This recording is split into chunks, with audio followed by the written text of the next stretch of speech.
Bienvenidos a su noticiero Tiempo del Centro. Hoy la nota principal de lo que está ocurriendo en el país, endemias y epidemias, una constante en el México del siglo XIX y XX. Contando con la colaboración de la doctora Ariel Rocha, además de una cápsula informativa a cargo de César Ibarra. Veamos lo siguiente. Principales enfermedades durante el periodo de 1821 a 1876. Durante los siglos XIX y XX y la primera década del siglo XXI, de manera paralela a los movimientos sociales que conmocionaron al país, la independencia, la reforma, el porfiriato, la Revolución Mexicana y toda la época posrevolucionaria, la población mexicana estuvo expuesta a múltiples y variadas enfermedades infecciosas y parasitarias, muchas de las cuales ya eran endémicas en diferentes regiones del país, pero por el hecho de ser transmisibles se agravaban en forma de epidemias. Tanto por el número de personas afectadas, su extensión territorial y su duración, dichas epidemias tuvieron graves repercusiones sociales y económicas y fueron motivo de preocupación. Los últimos 2 siglos y la primera década del presente se han caracterizado por avances y retrocesos en materia de salud. Las epidemias que azotaron al país obligaron a conformar juntas de sanidad que no existían previamente, que fueron las encargadas de tomar medidas para el control de las enfermedades y de plantear medidas higiénicas para enfrentarlas. El siglo XIX estuvo dominado por una gran cantidad de enfermedades transmisibles, muchas de las cuales eran endémicas y frecuentemente se convertían en epidemias. Estas podían durar meses e incluso años y fueron responsables de una altísima mortalidad entre la población en general, tales como lo son influenza, viruela, peste, fiebre amarilla, dengue, cólera, tifo, enfermedades venéreas, difteria, cólera, tifo exantemático, paludismo, fiebre manchada de las montañas rocallosas, tuberculosis y sífilis. Estas nos dan una idea de las graves dificultades que las autoridades sanitarias de entonces tuvieron que afrontar con un presupuesto limitado, escasos conocimientos y luchas sociales que se libraban a lo largo y ancho de todo el país. Hubo, sin embargo, múltiples medidas higiénicas y sanitarias que se tomaron para tratar de mejorar las condiciones de higiene y limitar la propagación de las epidemias. El capítulo 8 de las ordenanzas planteadas por la Junta Departamental en 1840 se refería a la salubridad pública y legislaba sobre las medidas que la población debía de observar para evitar epidemias.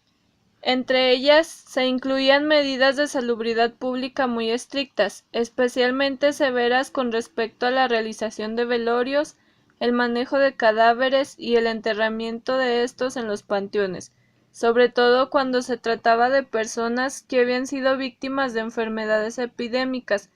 Planteaban también medidas higiénicas como la limpieza de calles y atargias, el manejo de basuras y restos de carnes y comestibles, así como la limpieza en baños públicos y mercados. Epidemias como la del tifo y el cólera alertaron a la población general y a las autoridades sanitarias acerca de la necesidad de tener medidas más estrictas de higiene, tanto pública como privada.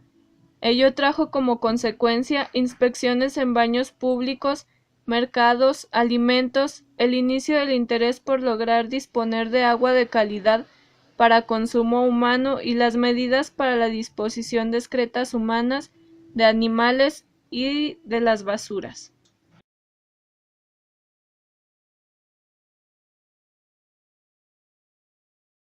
Karen y público en el estudio.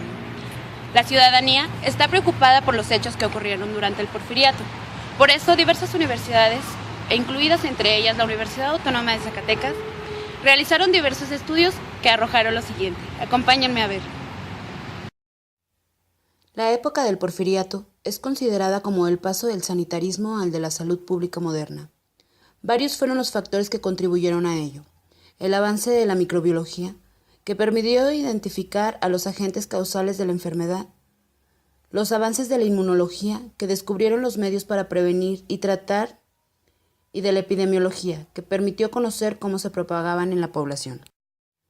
Algunas cifras son reveladoras de la situación sanitaria en el Porfiriato.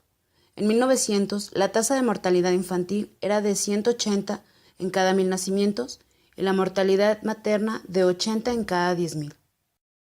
En 1882, el Consejo Superior de Salubridad elaboró un dictamen sobre la higiene pública en el país. El dictamen evidenció que en muchos estados de la República no existían juntas de sanidad y las que existían no funcionaban. Por ello, plantearon crear un Consejo Nacional de Salubridad Pública. El Consejo Superior de Salubridad centró sus esfuerzos en el combate a la fiebre amarilla.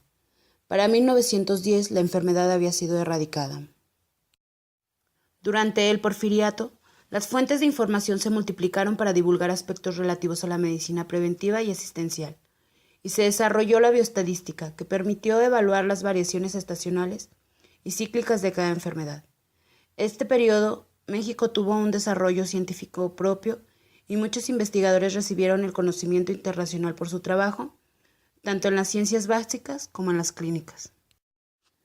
El movimiento revolucionario de 1910 nuevamente convulsionó al país y con ello hubo retrocesos de muchos de los adelantos ya logrados. Durante este periodo de la historia nacional, los institutos desaparecieron junto con muchos de sus trabajos. En 1921 se inició la reorganización de los servicios de salud, pero el gran cambio ocurriría durante la época cardenista, que daría un lugar principal a la medicina preventiva. En 1921, con la publicación del nuevo boletín del Departamento de Salubridad Pública, se inició una nueva era para la atención a las enfermedades en México. En el primer número de este boletín se publicaron las primeras gráficas de mortalidad por tifo, viruela y otras enfermedades transmisibles y su distribución por zonas o cuarteles.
En la Universidad Autónoma de Zacatecas se realizó un estudio que nos habla de las principales situaciones de México en el siglo XIX al XX. Los invito a conocerlo. Para así concluir este noticiero, nos vemos mañana para más noticias en el tiempo del centro. Acompáñenme.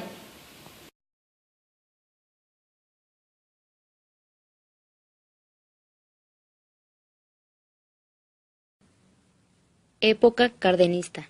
Durante el gobierno del general Lázaro Cárdenas, en 1934 a 1940, hubo avances muy importantes en la salud pública del país. Se empezó a cumplir el plan sexenal elaborado por su antecesor, Abelardo Rodríguez. Se conformaron 150 centros y brigadas ambulantes de higiene rural. Se donó el agua potable a poblaciones pequeñas del país donde las enfermedades gastrointestinales eran la primera causa de mortalidad. Los servicios rurales cooperativos. Se creó la ley de la Unidad Sanitaria Ejidal en la República Mexicana, basada en un principio de colaboración entre ejidatarios los departamentos de Salubridad y Agrarios, el Banco Nacional de Crédito Agrario y los gobiernos de los estados. En unos solos años se conformaron 47 unidades sanitarias ejidales en 30 estados, con excepción de Yucatán y Colima. El cardenalismo también se preocupó de las poblaciones indígenas, para lo cual creó el Departamento Autónomo de Asuntos Indígenas, vinculado al Departamento de Salubridad.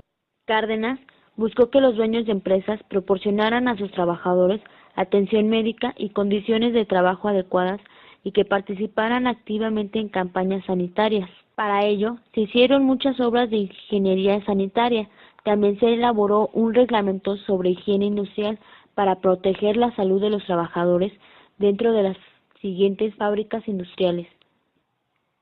Estos pudieron tener acceso a agua potable, excusados, regaderas, buena ventilación e iluminación dentro del centro de trabajo.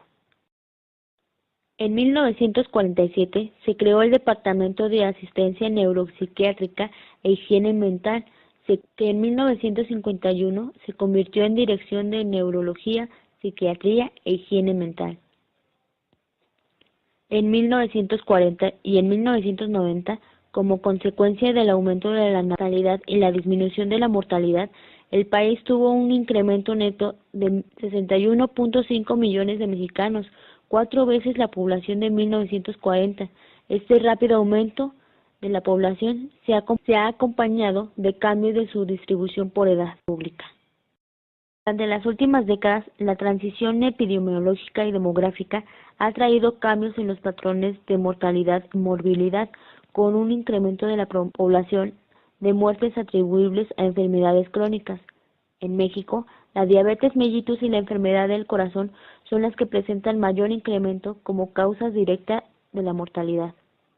Destacan además enfermedades como los eventos cerebrovasculares, los tumores malignos y las enfermedades renales. En este ámbito también debemos de agregar las enfermedades